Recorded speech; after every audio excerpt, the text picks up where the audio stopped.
Hello hi everyone, welcome back to my channel Telugu earning tips. Friends, ఈ వీడియోలో అయితే మనము మీ డెబిట్ లేదా క్రెడిట్ కార్డ్ లాస్ అయినప్పుడు చేయాల్సినటువంటి పని ఏంటి, ఇమీడియట్గా తీసుకోవాల్సినటువంటి జాగ్రత్తలు ఏంటి అనే విషయాల గురించి మనం క్లుప్తంగా తెలుసుకుందాం. చాలామందికి ఈ విషయాలు తెలుసుండకపోవచ్చు, కొంతమందికి తెలిసి ఉండొచ్చు, బట్ కాకపోతే అడిషనల్ ఇన్ఫర్మేషన్ కూడా ఈ వీడియోలో ఇవ్వడం జరుగుతుంది అనమాట. మన డెబిట్ లేదా క్రెడిట్ కార్డ్ లాస్ అయిన తర్వాత మనం ఏం చేయాలి అనేది ఇవాళ మన టాపిక్. వీడియో ఎక్కడ స్కిప్ చేయకుండా ఎండ్ వరకు చూసారంటే ఖచ్చితంగా మీకంటే ఒక క్లారిటీ వస్తుంది. దానికంటే ముందు మీరు మన ఛానల్కి ఫస్ట్ టైం వీచ్ చేసినట్టు కనుక వీడియో కింద కనిపిస్తున్నట్టు సబ్స్క్రైబ్ బటన్ క్లిక్ చేసుకుని ఆ పక్కనే కనిపిస్తున్న బెల్ ఐకాన్ యాక్టివేట్ చేసుకోవడం ద్వారా నా లేటెస్ట్ వీడియోస్ ఏవైతే ఉన్నాయో వాటిని మీరు నోటిఫికేషన్ రూపంలో పొందొచ్చు. ఫ్రెండ్స్, చూడండి, ఇమ్మీడియట్గా మన డెబిట్ లేదా క్రెడిట్ కార్డు లాస్ అయినప్పుడు మీరు చేయాల్సింది ఫస్ట్ స్టెప్ వచ్చేసి కార్డుని బ్లాక్ చేసుకోవాలి. కార్డ్ డెబిట్ లేదా క్రెడిట్ కార్డ్ ఏదైనా కూడా కార్డ్ని బ్లాక్ చేసుకోవాలి. అంటే మీకు నెట్ బ్యాంకింగ్ కానివ్వండి, మొబైల్ యాప్ కానివ్వండి, కస్టమర్ సపోర్ట్ ద్వారా కానివ్వండి, ఈ 3 వేస్లో ఏదైనా ఇమ్మీడియట్గా మీరు కార్డు అనేది బ్లాక్ చేసుకోవచ్చు.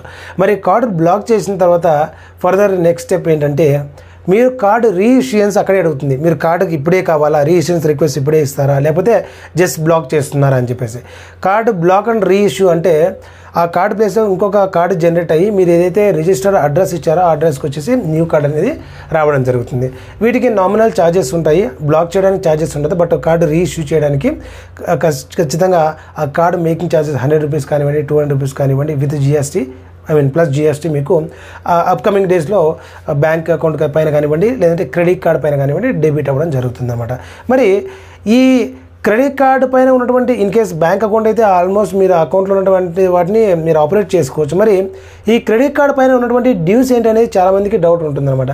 క్రెడిట్ కార్డు పైన ఉన్నటువంటి డ్యూస్ ఏవైతే ఉన్నాయో ఆటోమేటిక్గా న్యూ కార్డు పైకి జనరేట్ అవుతాయి. అంటే మీరు యూజ్ చేసిన అమౌంట్ కానివ్వండి, మీకు ఉన్నటువంటి ఈఎంఐస్ కానివ్వండి, తర్వాత మీకు టోటల్ అమౌంట్ డ్యూ కానివ్వండి, మినిమం అమౌంట్ డ్యూ కానివ్వండి, కంప్లీట్ డీటెయిల్స్ అనేది న్యూ కార్డుకి ట్రాన్స్ఫర్ అవుతాయి.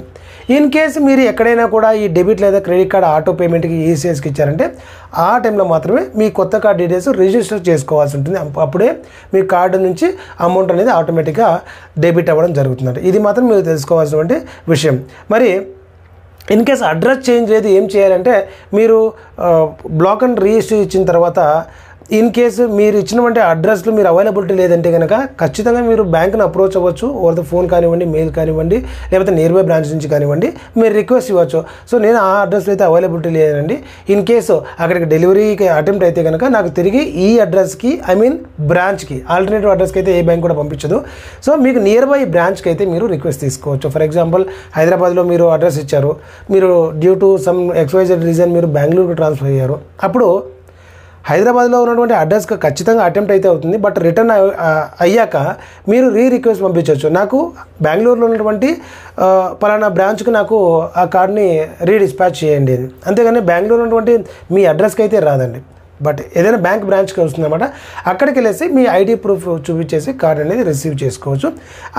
ఎప్పుడైతే మీరు కార్డు రిసీవ్ చేసుకోవడానికి వెళ్తారో అప్పుడే మీరు మీ అడ్రస్ చేంజ్ రిక్వెస్ట్ కూడా ఇవ్వచ్చు. అంటే ఫ్యూచర్లో మీకు ఏదైనా కానీ మరి ఏదైనా డెలివరబుల్ థింగ్స్ ఏమైనా ఉంటే బ్యాంక్ రిలేటెడ్ మీ కొత్త అడ్రస్కి అనేది రావడం జరుగుతుంది. సో ఈ విధంగా మీరు ఇమీడియట్గా కార్డుని బ్లాక్ చేసుకొని రీఇష్యూ పెట్టేయచ్చు. అండ్ మీరు అడ్రస్ కూడా ఇన్ కేస్ ఇన్కరెక్ట్ ఉంటే కనుక మోడిఫికేషన్ చేసుకోవచ్చు. అండ్ దగ్గరలో బ్రాంచ్ నుంచి మీరు కలెక్ట్ అనేది చేసుకోవచ్చు. సో ఇంకా మీరు కార్డ్ లాస్ గురించి ఏమైనా అడిషనల్ డౌట్స్ ఏమైనా ఉంటే కనుక కామెంట్ సెక్షన్ అయితే కామెంట్ చేయండి. వీడియో నచ్చితే ఖచ్చితంగా ఒక లైక్ అయితే చేయండి. వీలైతే మీ ఫ్రెండ్స్ అండ్ ఫ్యామిలీ మెంబర్స్కి షేర్ చేయండి, ఎవరికైతే ఈ ఇన్ఫర్మేషన్ రిక్వైర్మెంట్ ఉంటుందో.